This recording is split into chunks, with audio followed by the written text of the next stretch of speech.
I get asked this question hundreds of times, that how do I believe? And how do I believe in my vision, in my desire, in what I want to manifest? Because what we have heard over and over and over again is that in order to manifest something, you have to first believe. And once you believe, it happens. It happens by law. It happens naturally. But the question is, how do we believe?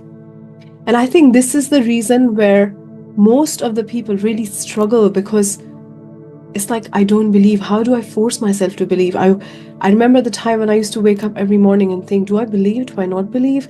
And then beating myself up for not believing and getting so hard on myself until I figured this out. So what I'm going to share with you is something that Bob Proctor, my mentor, has researched for 7 years until he really figured out.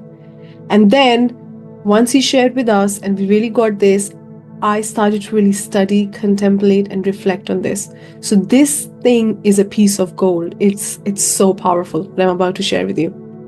So if you are someone who struggles with believing and who is constantly wondering how you believe, from now on, you will never have this problem. So you want to pay a lot of attention. So what you want to understand is, when we are manifesting, there are 3 types of things we manifest. Number first is the things we have already done, right? The second is things we know how to do them. Like, we know, if I do this and I do that and I try that. So for example, if you want to buy a car which you have bought before, like you had a similar car before, you have done it. That's the type A, right? You have done it before. Type B is where, if you talk to that person and figure that out, you can do it. And then there is a thing where we want to add the quantum effect, is type C, where you're like, I would love this, but I have no idea how I'm going to get this. I have no idea. Like, I haven't even got a foggiest idea, but I would love to have that, right? And that's what we really want to choose, because if we are choosing A and B, the one we know how to do it or the one we can figure out, what's the point of consciously manifesting or using the universal forces or tapping into the power of our mind, because we have done it already or we know how to do it? So when it comes to the type C, where you're like, I have no idea how I'm going to do it, you know that it's gonna, in the beginning, you're not gonna believe. And this is the whole point, that in the beginning, you won't believe. So instead of putting pressure on yourself and being so angry with yourself to force yourself to believe, what if you just know that I'm not gonna believe? But then the question is, then how can you induce the belief? So there is an exact formula to induce the belief.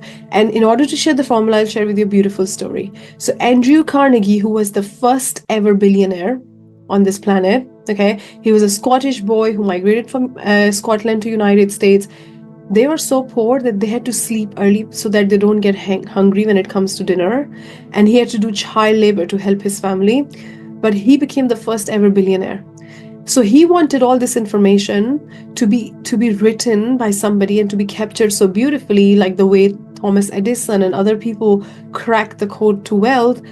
So he wanted Napoleon Hill, after interviewing him, to do that for him. And he said to Napoleon Hill, once he agreed to write that book, that Napoleon Hill, say this to me, like, write this on your goal card, that Andrew Carnegie, I won't just meet your record, but I will meet you at the goal stand and I will beat your record, right? So he said to him that you not only achieve my record, but you will surpass my record. So I'll meet you at the goal stand and I'll surpass you from there. And Napoleon Hill at that time was a broke reporter, right? He probably one of the poorest people in the country, right? And Napoleon Hill and Andrew Carnegie is the richest guy, the steel magnate of United States. So Napoleon Hill said to him, there is no way I can say that, because there is no way on earth I can believe that. And Andrew Carnegie, so what I'm saying now is so important. He said to Napoleon Hill, you won't believe it until, right? So listen to this. You won't believe it. And you want to choose the thing that you don't believe right now, because what's the point of choosing the thing you already believe? So being okay that, okay, I won't believe it, but until I do this. So until you allow yourself to go and visualize it and really allow yourself to immerse in that in that vision without rationalizing, without like comparing it to your physical circumstances, without comparing it to where you are, without trying to like tell yourself this is who I am now. Because the truth is, the fact that you have chosen that reality is because you're not that right now, is because it's that C-type goal where you're like, I have no idea how I'm gonna do this. So you cannot expect yourself to just see yourself there, right? Like just believe it instantly, because you have just chosen something that is wildly big. So what you want to start doing is you want to start normalizing it now. So instead of trying to force it on your mind and then getting emotionally involved with the idea that I don't believe and actually reinforcing the state of not believing, what you want to do is you want to say, you know what, I'm gonna watch a movie in my mind. So when you watch a movie on TV, you are not actually believing that is happening in real. You know that they are actors playing, you know that's a movie, you know they're acting. But sometimes we are crying, we are getting emotionally involved. Why? Because we are connecting with it emotionally. So that's what you want to do. In order to normalize it, even at a conscious level, you know that it's not my reality yet. You want to start connecting with it. That means fully try to untether with comparing it to your physical reality. Fully try to like let go of this idea that how I'm going to do this rationally, how it can make sense, what are the steps, and just allow yourself to emotionalize that idea, to connect with that idea. And you can tell yourself for 15 minutes, or you can start with 5 minutes, I'm just going to watch this movie like I watch a movie, and I'm going to fully immerse in it, and I'm going to feel it, and I'm going to connect with it. If you keep doing that, okay, you will normalize that idea. You will start to say, you know what, I think it might be possible. So what happened with Napoleon Hill was, Andrew Carnegie asked him to look in the mirror and say it loud and visualize, right? So in the beginning, Napoleon Hill was like, this is insane. Like, this is the craziest idea. This is not even possible. So when he did it for the first time, his brother was also there, and he did it in the toilet so that his brother doesn't hear him, and he was whispering because even saying that seemed foolish, right? But after a few weeks, he was like, you know what? I think it might be possible. Like, it's not as big as it seems. And then he started to play with it more, like doing the same thing. And he was like, I think I can do that. And by the end, like in the spectrum, he was like, I know it's inevitable. Like, he fused with the belief. So don't try to force the belief on yourself. Allow yourself to immerse in that, because when you immerse in that, you are telling your subconscious this is the reality. Although your conscious knows, so logically, and because our logic is based on our past experience, so according to our past experience and our evaluation of the past life, like our current life, what has happened in the past, it is not probably like it's very hard to do or whatever. But as you start to normalize it, the thing that starts to happen is it turns into a memory. But this time it's not a past memory, it's a future memory.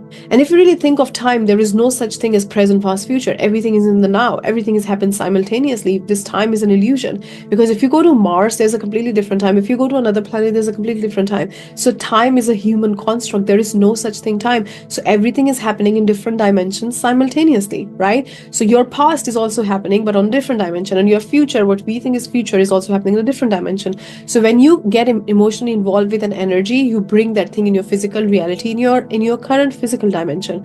So what you do is, when you start to really emotionally connect with the idea, it becomes a memory, but it's as strong as for us as the past memory. So it's like, for us, it has already happened. So even when somebody tells you it's too big, you're crazy, you're like, but I live there. I've seen myself there. So when I was manifesting the house I'm living in right now, which is a 22-room house, I saw parties happening there. I invited people in my mind.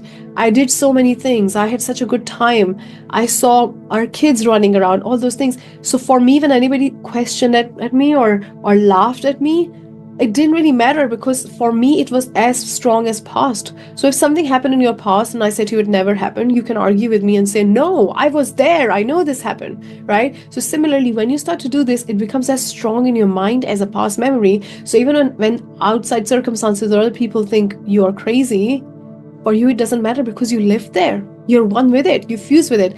And that's when all the bridge of incidents in Neville Goddard's term, those who follow Neville Goddard, happen. Like, things start to happen, things start to unfold. This incident after that incident after this, everything starts to unfold and manifest, right? Because you're now on that frequency, you are one with it. So what we want to do is we want to go from the spectrum of this is crazy to the spectrum of this is inevitable. But we can't do this by forcing, because forcing negates. So the key is immerse yourself in that idea. And before you know it, you'll know it's inevitable. And I'll see you soon.